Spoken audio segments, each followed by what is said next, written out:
Hello, and you are very welcome to this week's episode of Cut Through the Noise with me, Aisling O'Rourke. Cut Through the Noise is the podcast that helps business leaders elevate your communications and marketing with some tips, tricks, and values along the way. Well, this series 4 of the podcast, we are focusing in on sustainability because, let's be honest about it, with regulations coming very quickly down the track, we all have to become more environmentally minded in terms of compliance, but also it's the right thing to do. And over the course of this series, we are speaking to companies that are doing just that and are making changes in how they do business, perhaps adding to things. We're getting information from the local enterprise office about the supports that are available. And today I'm delighted to be joined by Rosie O'Neill. And Rosie is the sustainability manager at On Post, one of the largest communications companies in the country. Rosie, you are very welcome to Cut Through the Noise. Thank you so much for having me. Now, Rosie, sustainability for On Post and in your role, what does that mean for the company? I think the general ethos can be summarized as sustainability is a very broad term. It's about being human. It's about looking after each other. It's about taking care of our workplace, our staff, our communities. It's a very community-led concept. So I think that's the feeling that we try and create in On Post, and that's how we kind of go forward with projects under that umbrella of, sustainability is really what the SDGs state. It has to be a positive way forward sustainably for everyone. And of course, On Post is like a massive communications company. So how do you go about then including this as part of your own communications and efforts, just to let people know what you're doing? So it's led from the top. Sustainability is fed through the different departments into everything that they can work with in their own remit. So, maybe the communications or they deal with their side of sustainability, and marketing would look at sustainable products and services, and then procurement might look at integrating it in their tenders. But really it's what people can do within their own remit. So for example, some of the projects that we'd be doing in my team would be highly focused on biodiversity and our landscaping footprint. So that's looking at any available space we can work with and how to restore it to its natural levels or as close to as possible. So not having managed hedgerows and sort of just the ornamental planting. You'd have natural areas which are actually of biodiversity value and good habitat spaces. So that's really interesting. So, the two companies that we're featuring in this particular series of Cut Through the Noise, we have yourselves and On Post, and then we have the factory in Birr, which is at, a different scale, but also in the communications and marketing space.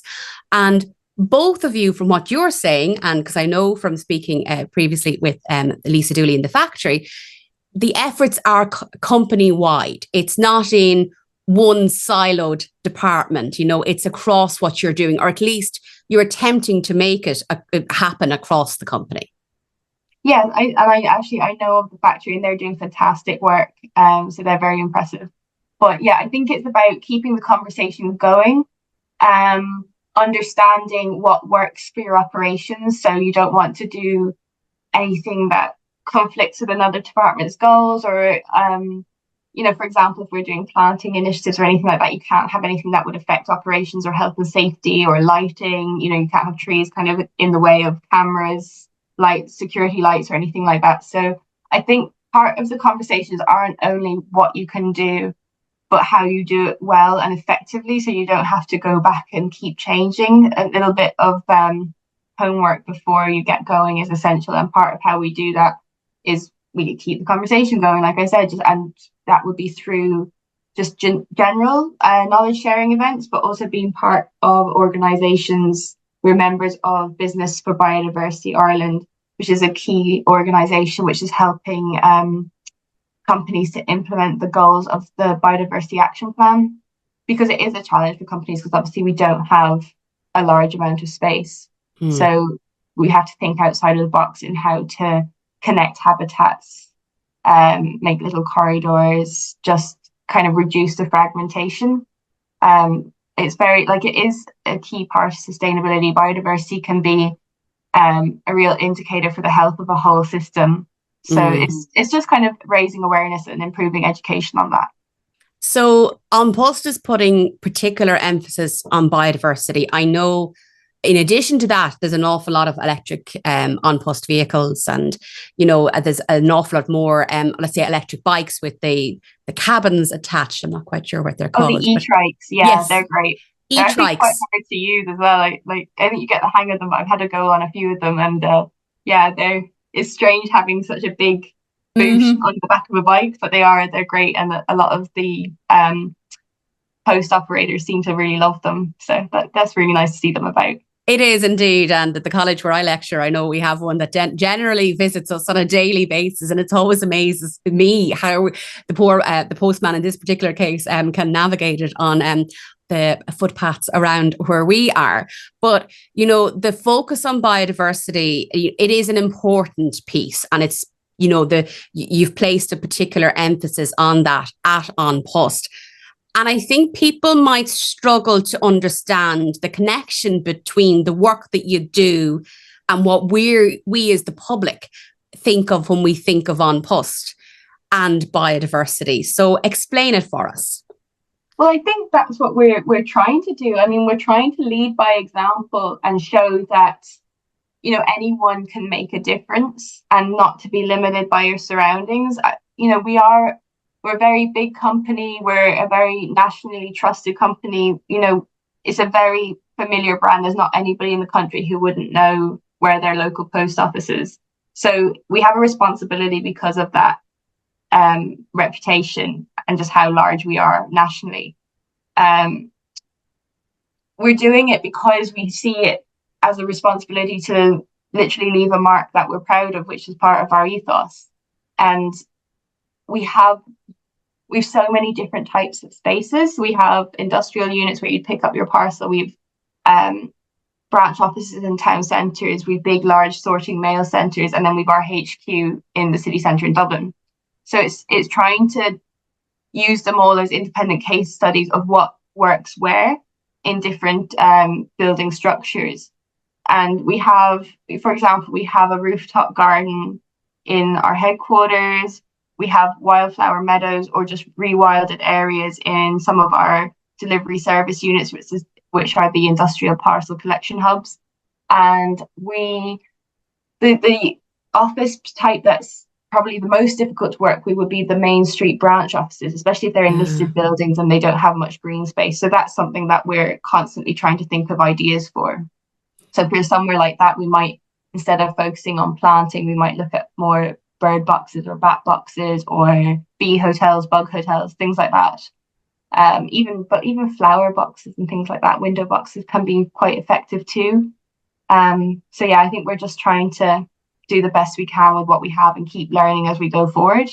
The nature restoration law that just got passed this year is also a big driver for everyone to start looking at making an effort. And I know part of the law stipulates that the tree canopy spaces in towns and cities are going to have to grow year on year. I think it might be after 2031. I'm not too sure of the exact target dates off the top of my head, but that's part of it. So it's sort of seeing how we can support that. And yeah, it's just sort of finding a way forward. And it's interesting that you're saying that, because I think it is important to acknowledge that it's not a, one size fits all. That when you are a company as large as An Post with so many outlets and facilities, it does mean seeing what's most appropriate and most effective in each individual location. Yeah, exactly. And it's quite an interesting area because of the amount of thinking outside of the box that you have to do. I've seen really exciting projects as well for other types of I suppose urban areas. It wouldn't be something that we have looked at ourselves, but I've seen projects, for example, where they've had greenery going up lampposts. I think that's somewhere in Scotland that they're doing that. So it's really cool to see people being really creative and thinking outside of the box for these kind of ideas. Interesting. So could we potentially see greenery going up post boxes up and down the country? Oh, I don't think about post boxes now. And the reason is we actually have a surprise. We've had a few stories of different. A while ago we had slugs and snails going into post boxes. Oh, So we lovely. really want to have it on post boxes because we don't want people's letters getting eaten. Um, but definitely maybe vertical climbing plants on walls is something that we might look into. It's been an idea anyway, but we're not sure yet. But yeah, probably not post boxes. That's exactly the sort of example I'd have for where operations and a project might be in conflict. So yeah, it's definitely, there's some areas that you just have to leave untouched because otherwise someone will get a postcard with a slug on it or something. So we don't want that. Talk to me about that, because obviously there is a challenge there to try and come up with these ideas that might work for a particular location. But then, as you say, you have to work with the health and safety team or the operations team to make sure that actually it's practical to do. Well, a lot of the time, like nature is incredible. It tries to work with what it has. So we've already had cases where our operations have come into contact with nature, like our story last year that's in our report of the beehive that made its home in a post box. Now this was a disused post box, but yeah, they had made a home in it, and we had to move them safely before they swarmed as a hive because it was near a public park. So they were safely rehomed to a FIBCA site. But I was there when they were rehoming them, and then they opened the post box, and it was just sheets of honeycomb. It was incredible, Wow. really incredible. But I mean, obviously, like it wouldn't have been great if that was a used post box and things like that. But like just from sheer like examples in the past, we've been in operation for a long time, so different, we've come into contact with different cases of birds nesting in eaves and things like that, and we know how to safely move them, or how to make sure the parts of our buildings that can't have birds nestings are then blocked off, and then we've put bird boxes somewhere else that they would be safe to nest in.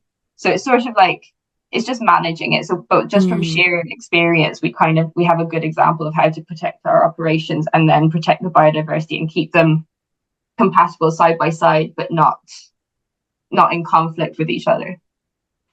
And that is the advantage of working for a company that has such a history and a depth of knowledge of its operations. And a geographical spread as well. I mean, we are all over the country. We're in different kinds of environments. And normally, yes, our offices are around a town or a village, but we're still exposed to slightly different animals, that have come across our path anyway. And I know that you've placed a good bit of emphasis on, and I know you've mentioned bird boxes, and it's not just in the landscaping of the depot where you might collect your parcels from. You're using the buildings as well to contribute to the efforts. Yeah. So we've done some research on how to do this, and what side and aspects of the building suit different types of bird boxes. A bird box that we've gone with is the red listed swift bird boxes, because they like to live in colonies. They'll come back year and year to the same spot. So our thought process is if they're able to start using one of our boxes, we'll see them again and again, which will be really nice. So we have callers put in with them to help attract the birds. And once we establish if a bird's going to be there, we might start looking into putting nesting cameras into the box so we can see what's going on and see how many birds are in there. But obviously, we'd only be doing that outside of them using the box. So if we see that they've started to use them this summer, once they migrate for the winter, we might put the cameras into the boxes that they've been using, and then we'll see actual footage of them the following year. That's the hope anyway. That's the ambition. We'd love to get. And I imagine that's something like that maybe perhaps the local schools will be interested in seeing as part of their education efforts as well. Yeah, I would say so. I mean, it's nice that the staff on site are actually quite interested as well. I think that's part of just what I said before, keeping the conversation going and seeing who's interested in the area. It just incites engagement. We had a school visit our Wexford office, and they were looking at our wildflower meadow, and they were looking at our bird and bat boxes, and that was really nice. They even planted some of our wildflower seeds for us. Fantastic. Well, if you have what's that phrase? Many hands make light work and all of that. Yeah. So, Rosie, for business leaders listening to our conversation today on Cut Through the Noise, who are aware, of the passing of the nature restoration law, who know that, they've got SDG goals and ESG goals to be hitting, and these regulations are coming thick and fast down the track. That can be very daunting. So what advice would you have for people listening if they're aware they need to make changes in how they operate, but are feeling a bit overwhelmed? I think do what you can well. I think that would be the biggest thing that I would say, because it's so easy to make a mistake when you're starting out on a new project that you might not be very aware of. Even something as simple as putting up a bird box. People might not think much of, okay, we've put it up, grand. But there's heights that you have to be, the minimum height I think is 3 meters for some of these boxes. The aspect of the building is important.